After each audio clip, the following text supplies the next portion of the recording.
Bem, falando um pouco sobre cavitação, a cavitação é um fenômeno que pode gerar perda de empuxo, perda de velocidade, aumento de erosão nas pás do propulsor ou do leme, entre outras estruturas do navio.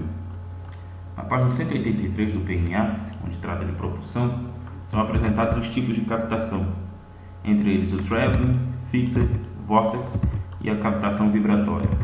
E é dito também que as principais cavitações em hélices marítimos são as consideradas as fixed e as vortex. Pois bem, a questão pode ser a seguinte: assinale a alternativa errada. A cavitação influencia a interação do navio propulsor. B. A cavitação aumenta a amplitude das pressões vibratórias, dependendo do número de pás e extensão da cavitação. C. A cavitação aumenta o nível de frequência de barulhos nos navios. D. A cavitação está relacionada com a variação de pressões induzidas no corpo de ré do navio. E E. A cavitação não está relacionada com o aumento na vibração do casco. Bom, a resposta dessa questão ela se encontra aqui na página 171 do PNA, onde trata de propulsão.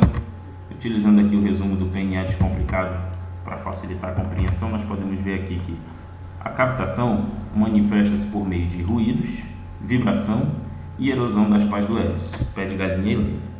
Portanto, tendo conhecimento desta afirmativa, podemos concluir que a resposta certa a ser marcada na prova seria opção eco, porque ele está querendo a opção errada.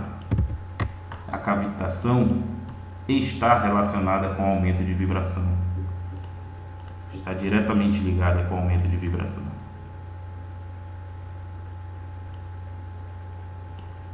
Bom, se você quiser conhecer aí o resumo do PNA descomplicado, você pode me mandar mensagem aqui mesmo ou entrar em contato pelo número exposto no vídeo.